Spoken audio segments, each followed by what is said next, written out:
صرف 1 منٹ.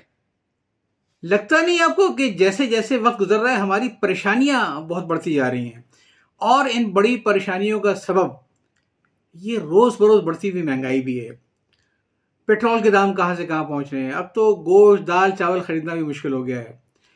بجلی کا بل آتا ہے تو فوراً دل دھک سے کر جاتا ہے، یا اللہ اس بار کیا بم پھٹا ہے. ایک سے ایک پریشانیاں ہمارے ساتھ ہیں. لگتا ہے کہ خوشیاں تو ہم سے روٹ گئی ہیں. اگر خوشی کبھی آتی بھی ہے تو یوں آتی ہے گویا شدید قسم کے حبس میں ایک ہلکا سا ٹھنڈی ہوا کا جھونکا آئے اور پھر وہی حبس طاری ہو جائے. ایسا ہی ہے نا؟ ایسا ہی ہے نا کہ ہماری پریشانیاں زیادہ ہیں اور ہمارے پاس خوشیاں کم ہیں. ویسے تصویر کا ایک رخ اور بھی ہے. وہ دوسرا رخ یہ ہے کہ خوشی اور اداسی یہ تو ساتھ ساتھ ہیں، ایک سکے کے دو رخ ہیں. جیسے اندھیرے کے بعد اجالا ہوتا ہے، اسی طریقے سے خوشی اور اداسی ساتھ ساتھ ہوتی ہے. اداسی نہ ہو تو خوشی کا احساس کیسے ہوگا ہمیں؟ بات دراصل یہ ہے کہ ہیں تو ہمارے پاس دونوں، خوشیاں بھی ہیں اور اداسیاں بھی ہیں.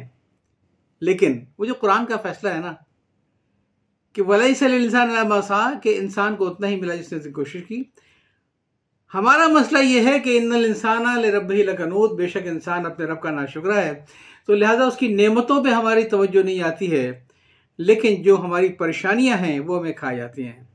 اگر آپ سوچنا شروع کر دیں کہ وہ کون کون سی نعمتیں آپ کو ملی ہوئی ہیں اللہ تعالیٰ کی طرف سے جن کا آپ نے شکر ادا ہی نہیں کیا. یار رات کو سوتا ہے آدمی، صبح جگتا ہے، چلتا پھرتا ہے، اس سے چھبڑا کیا احسان ہے؟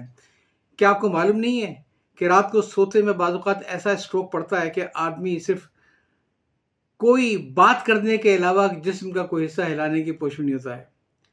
بے بسی کی انتہا ہے کہ آدمی جو فطری حاجات ہیں اس کے لیے بھی محتاج ہو جائے کسی دوسرے کا.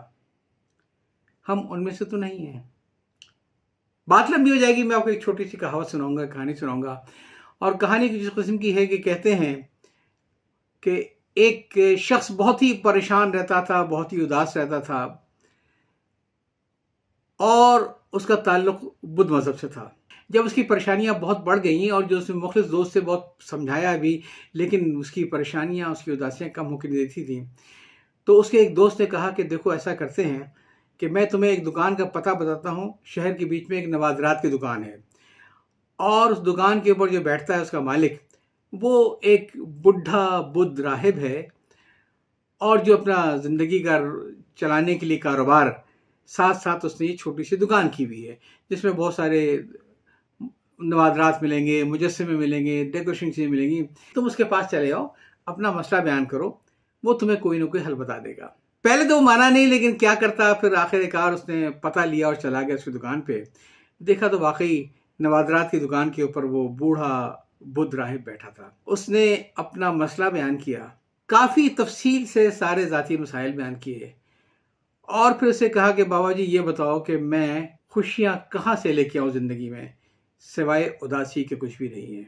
بابا جی نے کہا کہ یہ بتاؤ کہ میری دکان میں جتنی چیزیں لگی ہوئی ہیں اس میں لال رنگ کی کتنی ہیں. اب ظاہر ہے کہ دونوں کی پشت اس کی طرف تھی. اس نے حیران ہو کے کہا کہ میں سوال کیا کر رہا ہوں اور بابا جی جواب کیا دے رہے ہیں. جب بابا جی نے اصرار کیا تو اس نے کہا کہ مجھے تو نظر نہیں آ رہا، میں کیا بتاؤں کہ کیسے گنوں میں آپ کو کتنی ہیں لال رنگ کی چیزیں. اس نے چلو ٹھیک ہے، تم گھومو، دیکھو اس کو، گنو اور مجھے بتاؤ. وہ کافی دیر سکون سے تسلی سے گنتا رہا اور اس نے بتایا کہ اس وقت آپ کی دکان پہ 42 آئٹم ایسے ہیں جو کہ لال رنگ کے ہیں. بابا جی مسکرائے اور کہنے لگے اب آنکھیں بند کر لو، پیچھے مڑ کے نہیں دیکھنا، اور صرف سوچ کے بتاؤ کہ میری دکان میں نیلے رنگ کی کتنی چیزیں ہیں. اس نے کہا میں بغیر دیکھے کیسے بتاؤں آپ کو؟ کہنے لگے یہی فرق ہے خوشی میں اور اداسی میں. ہم لوگ تلاش کرتے ہیں صرف اداسیوں کو. تم نے ایک ایک چیز کو بڑے غور سے دیکھا، لیکن تم صرف لال رنگ تلاش کر رہے تھے. تم صرف اپنی ذات کے اندر کی اداسیوں کو تلاش کر رہے تھے، لہٰذا وہ نیلا رنگ، وہ جو تمہاری اندر کی خوشیاں تھیں وہ تمہیں نظر نہ آ سکیں. جاؤ اور بجائے اداسیوں کے اپنی خوشیوں کو تلاش کرو. میرا بھی پیغام آپ سے یہی ہے کہ خوشیاں آپ کو باہر سے نہیں ملیں گی، خوشیاں آپ کو اندر سے ملیں گی. جب آپ کو خوشی کی تلاش کرنی ہو تو آنکھ بند کریں، گہری سانس لیں اور زندگی کا وہ لمحہ سوچیں جب آپ کو اپنے اوپر فخر آیا ہو کہ آپ کسی کے کام آ گئے، جب آپ کو یہ لگا ہو کہ کسی زندگی آپ کی وجہ سے بدل گئی، نہیں میں ہے لمحہ ایسا کوئی، تو آج سے کوشش کریں، اپنی زندگی کو دوسروں کے لیے وقف کریں، تاکہ داد یہ نہیں ہے کہ دوسرے آپ کو دیں، داد یہ ہے کہ جب آپ تنہائی میں بیٹھے ہوں، جب آپ بڑھاپے میں بیٹھے ہوں، تو آپ اپنے آپ کو داد دیں کہ جتنی زندگی ملی تھی اس میں یہ کام تو بہرحال میں نے کر دیا، شاید میری بخشش ہی سے ہو جائے گی۔ یا چاہتا ہوں۔ اللہ حافظ۔